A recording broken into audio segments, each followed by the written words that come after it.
Hey yo, what up, what up, what up, what up? This is Holden Prio. I'm here back again, just trying to get a bit more content out to give some explanations and deep dives on the deck. This is again Ral Monsoon Mage and cEDH. If you're unfamiliar with my content, you're at the right place. We do kind of mostly just deep dives here on Ral for cEDH, but I'm sure I'm going to go into other brews and other decks that I've built, and kind of deeper technical explanations, card choices around why things should be in the sideboard versus in the main deck, and when you bring things in for certain meta calls, etc., and why certain cards made the list and why other ones didn't, or what I'm thinking about for the future as we go into this next kind of spoiler season as it starts to come up with new cards being spoiled. If you want to connect with me, please come and check out the RAL Discord. You can also find me on Twitter at Shake Gently or here on YouTube at Holden_Prio. I'd love to connect with people. I love hearing other people's ideas. I'm very open-minded to the way that they've brewed with the deck, or if they're just curious about the list, they want to come say what's up. So last time when we were going through the list, we covered what creatures should and shouldn't be in the list and which ones are on the quote chopping block things I'm thinking about. Previously, we discussed that these are all cards that are essentially auto includes or must haves, with the exception of Displace Your Kitten, which is one that I'm always kind of thinking about, is it good enough? Is it not? For right now, I believe it is good enough, especially with some conversations that I've had with D-Mage, who is one of the people in our RAL Discord, one of the people who's been playing the deck a lot, who's a big proponent for it, and they believe that it's extremely powerful as well. Continuing to play it, and if eventually something else changes, then this might be a cut. But for now, it's definitely very powerful. So now let's jump into the kind of bigger section of the deck, the sorceries and instants. So what I'm going to do is, instead of going through every single individual card, I'm just going to hit the main call outs as to cards that I believe could possibly be on the chopping block and cards that are really important cards to note about weird interactions. Faithless Looting, this is just like essentially a good cantrip that you can buy back from the graveyard. Recursion is good, etc. Gamble, obvious reason why this is good. Gitaxian Probe, this is a free card. It draws you a card, and on top of that, it's a good way to try to flip Ral. It also does some busted stuff where you could like Mystical Tutor into a Get Probe, etc., to draw what you want. Recall, this is a card that most people have just probably never read before. It's from Legends originally, and this card just says, here, let's flip to a different version just so people know what it is. Let's go to the OG Legends version because why not? So it says blue XX, and it's a sorcery. The Oracle text is discard X cards, then return a card from your graveyard to your hand for each card discarded this way. Exile Recall. So it's really important to note that this card is not as an additional cost. So you don't discard them when casting a spell. You put the spell on the stack. So with Ral, for example, this card is reduced by 1. So let's say normally what I want to use this card for is a regrowth effect. I want to buy back my Breach out of the yard. It's the only card in blue or red that can do that. With there are some exceptions to that are some really weird, expensive edge case fringe cards that do that. This is the only one that's actually like playable in cEDH. So it would be 1 is X, 1 is X, blue, and that would allow you to discard one card because 1 is X, and then return a card from your graveyard to your hand for each card, which is 1, discarded this way, and then exile recall. So essentially, this is 2 generic mana and a blue, so 3 total, to regrowth, and then you exile recall. Regrowth being just buy back a card from your graveyard to your hand. So with Ral, it's actually reduced by 1. So it's actually just blue generic straight up regrowth, except for you have to discard a card and exile it. This card is extremely powerful. Yeah, not a whole lot else to say about this. This is part of an intuition line where the 3 cards you get are this card, you get Recoup, which gives a card in your graveyard, sorcery card in your graveyard flashback, and Recall is a sorcery. And then you also get Breach. So no matter what they give you, you always eventually get the Breach. The best thing for them to do is to give you the Recoup. So then you cast Recoup for a single red, you rebuy the Recall. You then grab the Recall, and you rebuy the Breach for 2. So far that's been blue, generic, red, 3 mana, and then you get back the Breach, which is another generic and a red. So 5 total mana, 2 of them red, 1 of them blue, 2 of them generic, and you get a 100% locked intuition line. So that's a really hot tech that we came up with this for this deck.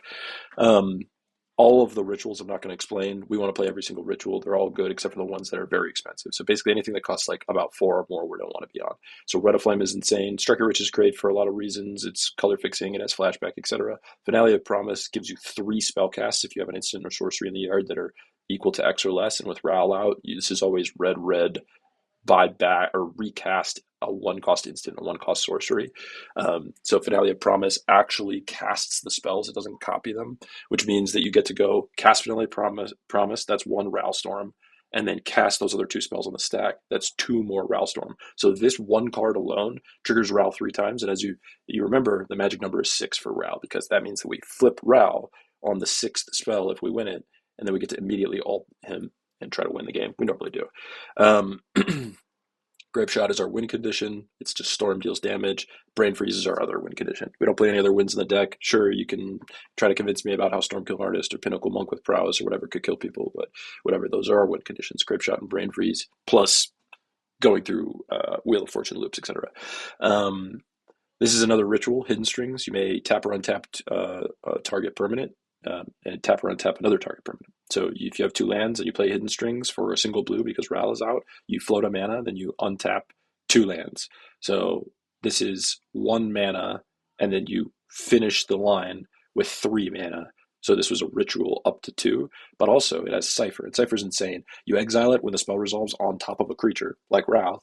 Then you go to combat, you connect somebody for 1, as long as it deals the damage, it then triggers and puts another copy of the spell on the stack, and you actually are casting it. So this is another Ral Storm. So this is 2 spells, and it's a double ritual. It's such a powerful card. This is one of the more MVP cards in the deck, and it also does some really broken things with like cards like Soul Ring or Mana Vault that tap for a lot of mana.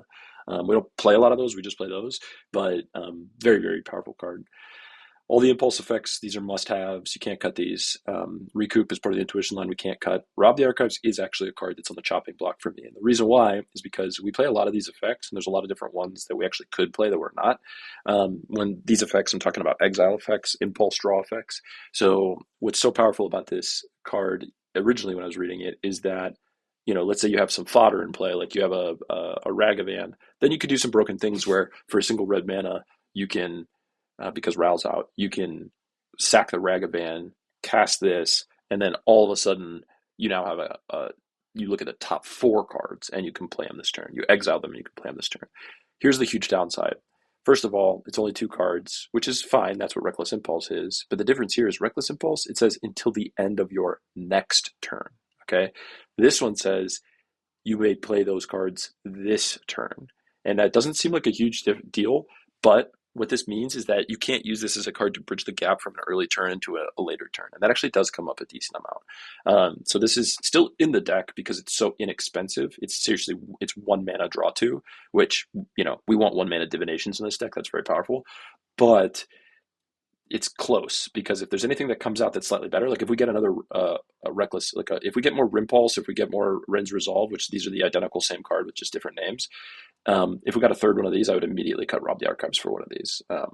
See the Truth is a recent ad, and it's been an absolute banger. This is like a slightly worse Anticipate because it's a sorcery instead of an instant, and it's look at the top 3 instead of top 4. But here's the big upside. So you look at the top 3 cards, you put one of them into your hand and the rest of the bottom of your library in any order. But if you cast it from anywhere other than your hand, instead you just put them all in your hand.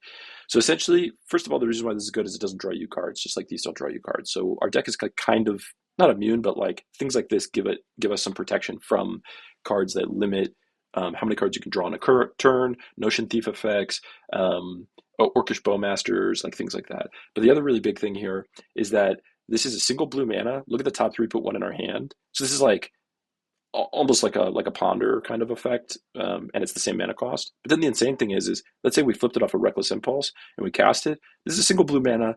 Just put the top 3 cards of your library into your hand. This is Ancestral Recall almost. Now, same thing with if we were to use Recoup on it to flash it back, Past in Flames to flash it back, Underworld Breach as we're trying to go off to dig. Like this card is just very, very powerful, and it's a draw 3. Like I would say 20, maybe more, maybe like 30 or 40% of the time, this is a draw 3. The rest of the time, it's look at the top 3, put 1 in your hand. It's great. This is a land, and it's a sorcery, so you don't even need to say anything else. This is just an auto include in the deck. Bonus round, this is one of the sleeper best cards in the deck. just red until the end of turn. Whenever a player casts an instant or sorcery spell, that player copies it. They choose new targets for the copy. So we're playing a shit ton of rituals and cantrips. You know what gets better is when you do it twice.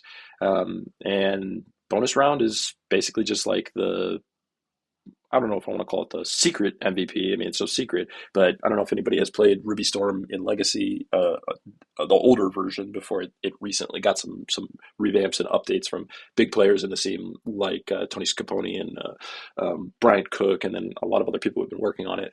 But prior to that, this was like a serious mainstay of that deck. I think recently they've been playing it again. I know it's like come and gone through the list, but it's just so powerful. You cast a bonus round. What's weird about it is you've cast it, and it resolves. Now you go to put a ritual on the stack, and now you get a copy of it. Right? There's a bonus round trigger, so that copy goes on the stack. Well, what happens if then later you cast another bonus round in that same turn? Well, that spell gets copied. So there's a trigger from the first bonus round effect, and they start stacking in a really crazy way. So now you have two copies of bonus round. You have the original, and then you have the second. Those resolve. Now moving forward, any spell that gets cast is the original and three copies. You kind of can't lose that game. Like this card is insane.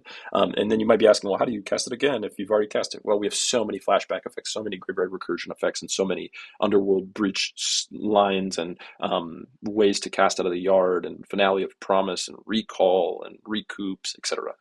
Embrace the Unknown. This is just another one of our impulse effects. This one does cost more. It's 3 mana, but you exile the top two cards of your library until the end of your next turn. You may play those cards, which is really important. But what's really powerful is it has retrace. And if you don't know what retrace is, it says discard a land card from your hand. If Embrace the Unknown is in your graveyard, you can cast it. It doesn't say it gets exiled. So let's say you have 2 lands in hand. You can just discard a land, Embrace the Unknown. If you don't hit anything good, discard another land, Embrace the Unknown again. Retrace is powerful. We're not a super heavy land deck. I say that considering I think we have 14 real lands, or 15. Sorry, 16 real lands. I'm on a 21 version right now, but a lot of times I'm on 20. So yeah, this card is very, very powerful. So we're keeping that auto include for sure. Glimpse the Impossible. This is another auto include. This is just a more recent juiced up version of these effects. You exile the top 3, except for at the beginning of the end step. If any of those cards remain exiles, there's a trigger, and you can put them into your graveyard. You have to put them in your graveyard. When you do, you make a 0/1 colorless Eldrazi Spawn creature token that sacks to add colorless for each card that gets put in your graveyard.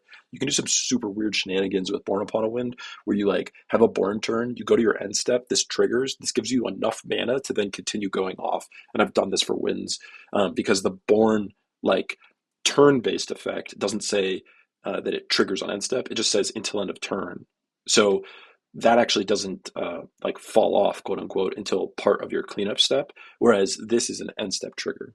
Lock and Load is absolutely busted. Don't leave home without it. This is 2 mana Ral STORM draw card is the way to think about it. So for every instant sorcery you cast this turn, draw that many cards.